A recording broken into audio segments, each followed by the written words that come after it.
Mesdames et messieurs, bonsoir. Ravi de vous retrouver en ce jour lundi 7 avril 2025 sur votre télévision régionale Prestige TV. Il est 20h et merci de nous suivre pour être au diapason de l'actualité d'ici et d'ailleurs. Et vous avez raison, la grande édition. Au sommaire, les responsables de la coalition John, traduisé par démocrate, juste et ouvert pour une nation éthique, ont réaffirmé en fin de week-end leur appartenance à l'opposition et invité les autorités à s'occuper des préoccupations des Sénégalais. Plus de détails dans cette édition. Poudjak, dans la localité située dans la commune de Noto Djobas, a accueilli du 5 au 6 avril la 40e édition des Journées mondiales de la jeunesse JMJ. Le tout nouveau archevêque de Dakar, Monseigneur André Gueye, a saisi l'occasion pour rappeler à la jeunesse de suivre les enseignements de l'Église catholique. Et puis l'association sportive et culturelle Avenir Club de Medina Fall a organisé des journées de consultation médicale gratuite au profit de la population de ce quartier situé dans la commune de Thiès-Nord. Le suivi de l'actualité internationale et la base sportive mettront à terme à ce rendez-vous d'information. Merci de votre fidélité. Le développement, c'est dans une poignée de secondes.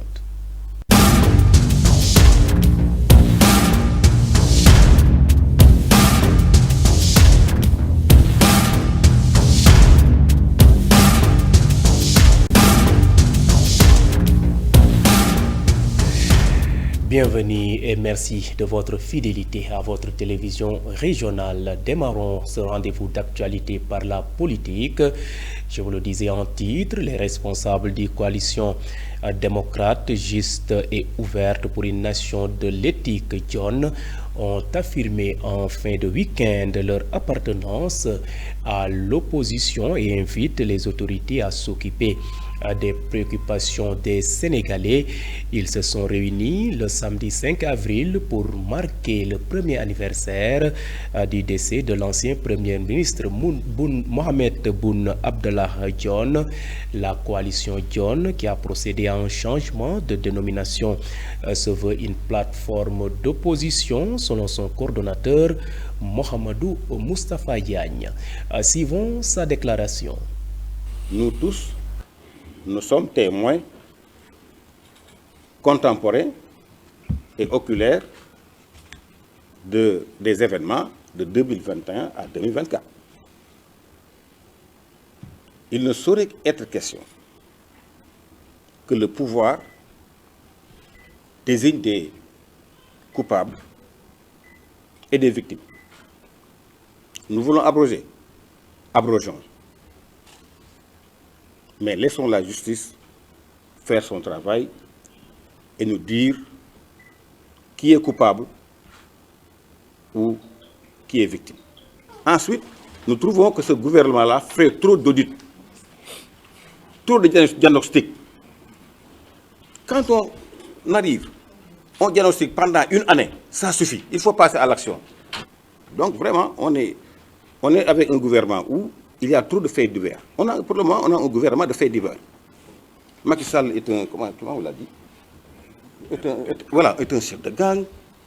Parfois, on nous sort la Cour des comptes. Dès qu'on sort de la Cour des comptes, on loi d'interprétation. Mais quand est-ce que nous allons travailler? Oui, au souverainisme. Mais un souverainisme belliqueux, un souverainisme d'hostilité, un souverainisme qui nous écarte donc du banc des grandes nations. Le souverainisme ne veut pas dire être hostile à la France, aux États-Unis ou je ne sais quoi. Ce n'est pas ça le souverainisme. Le souverainisme, c'est faire en sorte de contrôler son économie. Et ça, Boun Abdallah l'a démontré. Si nous n'avons pas une souveraineté économique, nous n'avons pas de souveraineté. On a beau changer le nom de toutes les rues du Sénégal, ça ne changera rien à l'économie du Sénégal. Donc, ce que nous demandons à l'opposition, c'est de s'unir. Ce que nous demandons à certains opposants qui veulent prendre la place de Sonko, que ça c'est prématuré. À l'instant, Mohamedou Moustapha Diagne de la coalition John qui jetait un regard sur la situation politique du pays. Vous suivez le rendez-vous de l'actualité grâce à votre nouvelle chaîne de radio Prestige FM qui émet en modulation de fréquence sur les 95.5 FM ici à Thiès. Retour à Dakar et à présent parlons société dans cette édition pour Diak, localité située dans la commune de Noto Djobas a accueilli du 5 au 6 avril la 40e édition des Journées mondiales de la jeunesse JMJ. Ces journées ont été organisées par le diocèse de Thiès pour permettre à la jeunesse de prendre contact avec les enseignements de l'Église. Le thème de cette année est « Vous aussi, vous rendrez témoignage parce que vous êtes avec moi ». Monseigneur André Gueye, le tout nouveau archevêque de Dakar, dans son homélie a exhorté la jeunesse à suivre les enseignements du Christ mort sur la croix au profit de l'humanité. Ces propos sont recueillis par notre confrère Ousmane Ngom de Djobas TV. En fait de compte, le récit révèle l'hypocrisie des accusateurs, l'hypocrisie et leur fausseté. Lorsque Jésus, devant leur persistance, leur déclara celui d'entre vous qui est sans péché, et bien qu'il soit le premier à lui jeter une pierre. Et tous se dérobèrent sans aucune forme de procédure. Si quand même, en commençant par les plus âgés. Frères et sœurs, combien de fois n'avons-nous pas pris plaisir à pointer du doigt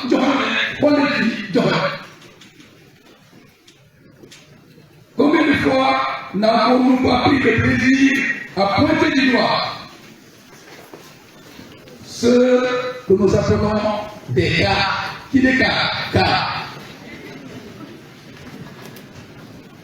à critiquer, voire à dénigrer, à calomnier, à dire du mal sur le dos des autres, sur la place publique, les considérant avec mépris, arrogance et méchanceté. Jésus, au contraire, fait montre de douceur, de tendresse, de compassion et de miséricorde, sans pour autant ignorer la gravité du péché de la femme.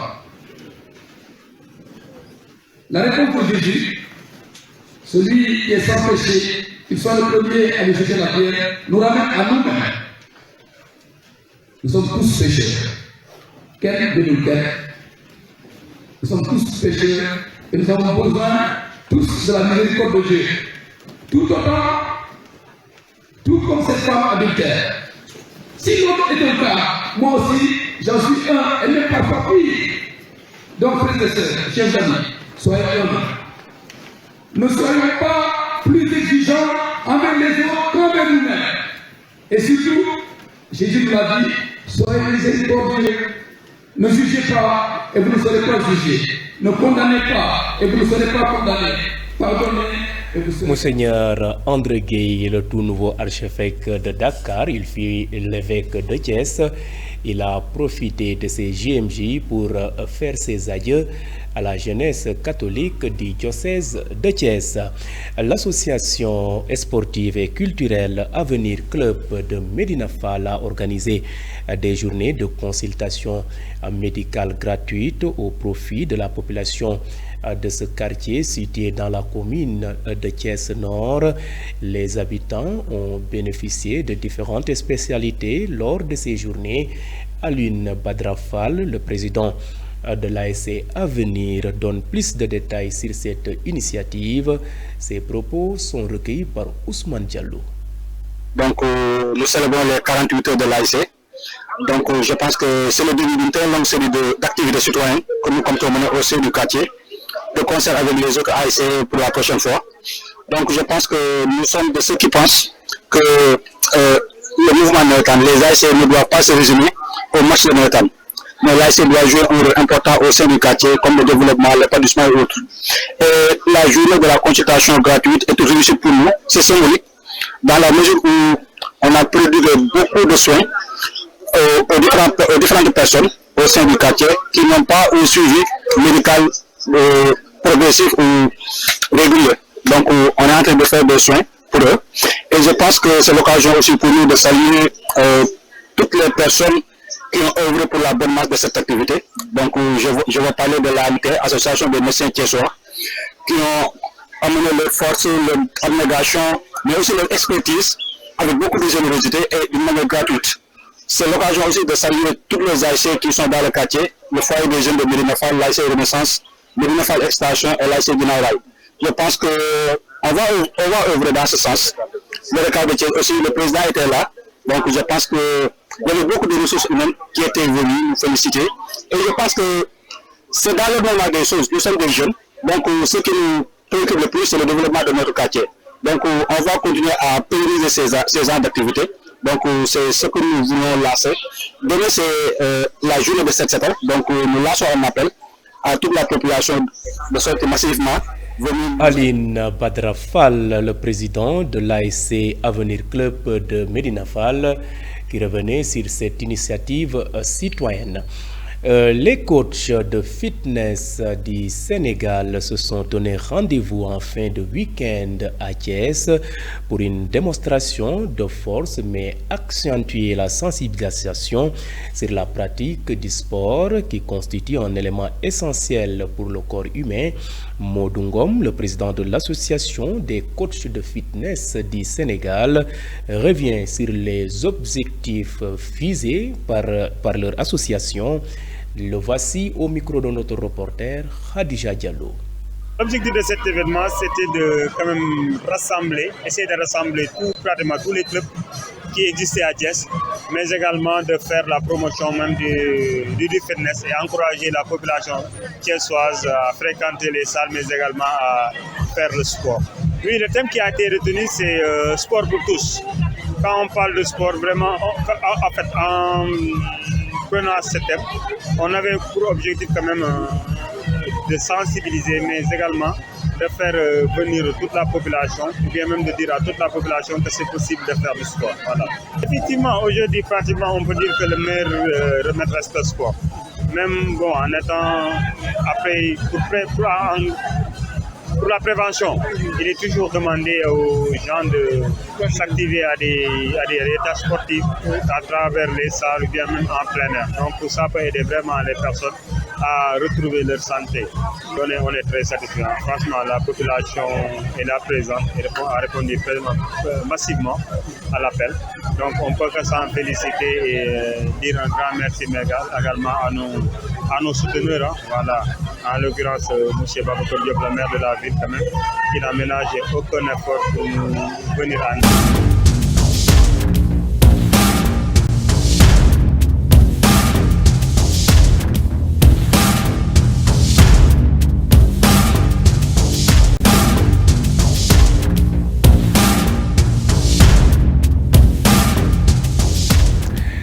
Et à présent, jetons un regard sur ce qui fait l'essentiel de l'actualité nationale de ce lundi 7 avril.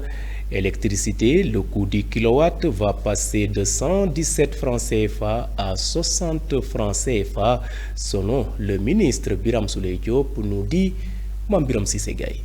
L'actualité nationale, le ministre de l'Énergie, du Pétrole et des Mines du Sénégal, Biram Souleye Diop, a annoncé une baisse significative du coût de l'électricité. Selon lui, le prix du kilowatt passera de 117 francs CFA à 60 francs CFA, une mesure rendue possible grâce aux réformes structurelles engagées dans le secteur de l'énergie. Cette baisse annoncée est perçue comme une étape importante vers une meilleure justice sociale et économique tout en accompagnant la transition énergétique du Sénégal. Le syndicat des professionnels de l'information et de la communication du Sénégal, SYNPICS, a tenu samedi son 11e congrès ordinaire à la maison de la presse Babacar Touré. Cette rencontre a été l'occasion d'élire un nouveau secrétaire général et de mettre en place le bureau exécutif national PEN. Le secrétaire général sortant, Bamba Kassé, a donc passé le témoin à une nouvelle équipe. 2 candidats étaient en lice, le journaliste Ndiol Makasek du quotidien Le Soleil et Moustapha Sissé de la RTS. C'est ce dernier qui a finalement été choisi pour diriger le syndicat, succédant ainsi à Bamba Kassé qui a assumé la direction depuis 2019. Terminons avec la date de la ziar générale instaurée par l'ancien khalife Serigne Babacar Sy est désormais fixée pour l'édition 2025. L'événement se tiendra le dimanche 20 avril à Tivaouane, ville sainte, qui accueillera comme à l'accoutumée des milliers de fidèles venus des 4 coins du pays et de la diaspora. Rendez-vous incontournable de la spiritualité tidjane. La ziara générale ne se limite pas à une manifestation de ferveur religieuse. Elle constitue un moment fort de communion, de recueillement et de renforcement des liens spirituels entre les disciples et leurs guides. C'était tout pour cette page de l'actualité nationale.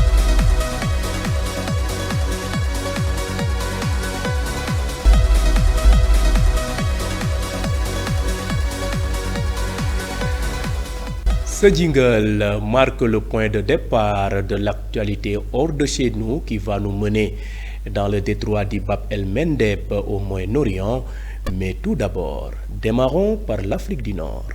Tendent un peu plus, le Mali et ses alliés du Niger et du Burkina Faso ont annoncé hier dimanche 6 avril le rappel de leur ambassadeur en Algérie qu'ils ont accusé d'avoir abattu fin mars un drone de l'armée de Bamako dans le nord du territoire malien près de la frontière algérienne. Le collège des chefs d'État de l'AES, Alliance des États du Sahel, décide de rappeler pour consultation les ambassadeurs des États membres accrédités à Alger ont annoncé les 3 pays dans un communiqué. Restons toujours dans l'Afrique du Nord. Des milliers de personnes se sont rassemblées à Bamako hier dimanche 6 avril pour un dernier adieu au légendaire chanteur et musicien Amadou Bakayoko, qui était également un virtuose de la guitare, décédé vendredi à l'âge de 70 ans. Des proches, des fans, mais aussi des responsables politiques ainsi que plusieurs artistes maliens ou étrangers ont participé à une cérémonie d'hommage ponctuée de nombreux témoignages. Bouclons ce rapide survol de l'actualité internationale au Moyen-Orient où les rebelles Houthis du Yémen ont affirmé qu'au moins 2 personnes ont été tuées dans des frappes américaines nocturnes sur la ville de Saada, un bastion Houthi ce week-end. Les bombardements ont blessé 9 autres personnes selon la chaîne d'information par satellite Al-Masirah du groupe rebelle qui a diffusé des images montrant un bâtiment de 2 étages en ruine. Le président américain Donald Trump a récemment intensifié les frappes aériennes visant les rebelles Houthis suite aux menaces du groupe rebelle de cibler à nouveau des navires en mer Rouge en réponse aux opérations militaires israéliennes à Gaza. Au moins 69 personnes ont été tuées au Yémen depuis la reprise de la campagne américaine selon les chiffres publiés par les rebelles Houthis.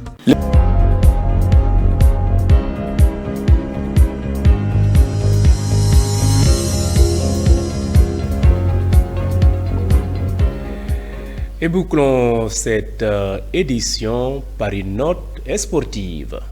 L'équipe nationale du Sénégal a perdu 2 places dans le classement de la FIFA publié jeudi 3 avril. Les Lions sont désormais 19e au monde mais gardent toujours leur 2e place sur le continent africain. Le match nul, 0 but partout le 22 mars dernier sur la pelouse de Benghazi face au Soudan semble avoir eu des conséquences sur le classement FIFA. Moins de 2 semaines après la fin de la trêve internationale, la FIFA a déclassé le Sénégal de 2 places sur son traditionnel classement à 17e en fin d'année 2024. Les Lions de la Teranga sont aujourd'hui 19e, dépassés par le Mexique et l'Iran. En Afrique, par contre, c'est le statu quo en tête. Le Maroc reste leader continental, suivi par le Sénégal qui voit néanmoins l'Égypte et l'Algérie se rapprocher. Les phases de groupe de la CAN U17 ont tenu toutes leurs promesses ce week-end avec la fin des matchs de groupe A et B. 4 équipes ont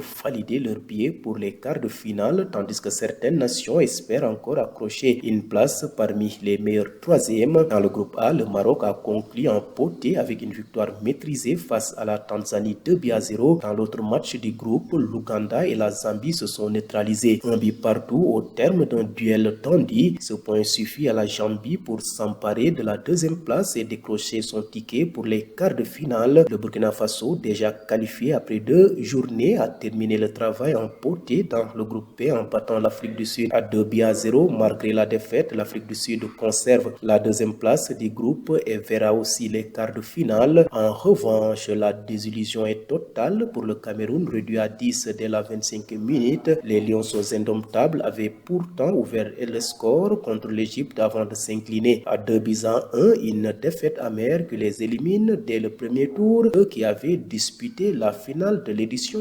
2023. Terminons cette page sportive par le basket. Le tirage au sort de l'Afrobasket féminin à 2025 se tiendra le 23 avril à Abidjan, marquant une étape clé avant le début de la compétition prévue du 25 juillet au 3 août en Côte d'Ivoire. Avec l'attribution des dernières wildcards, la liste complète des 12 nations qualifiées est désormais connue. Côte d'Ivoire, pays hôte, Nigeria champion en titre, Sénégal vice-champion, Mali médaille de bronze, Rwanda 4e place en 2023, Cameroun jaune 4, Ouganda jaune 5, Angola jaune 6, Égypte wildcard, Mozambique wildcard, Soudan du Sud wildcard, Guinée wildcard zone 2. Et avec ces 12 équipes prêtes à en découdre, la compétition s'annonce intense, notamment pour le Sénégal en quête d'un sacre. Et voilà qui termine ce rendez-vous d'actualité. C'était le journal de ce lundi 7 avril 2025. Vous étiez trop nombreux à nous suivre à l'étranger grâce au réseau IPTV. D'autres optent pour nos différentes plateformes, à savoir le site d'information www.prestigethies.com, les pages YouTube et Facebook Live de Prestige.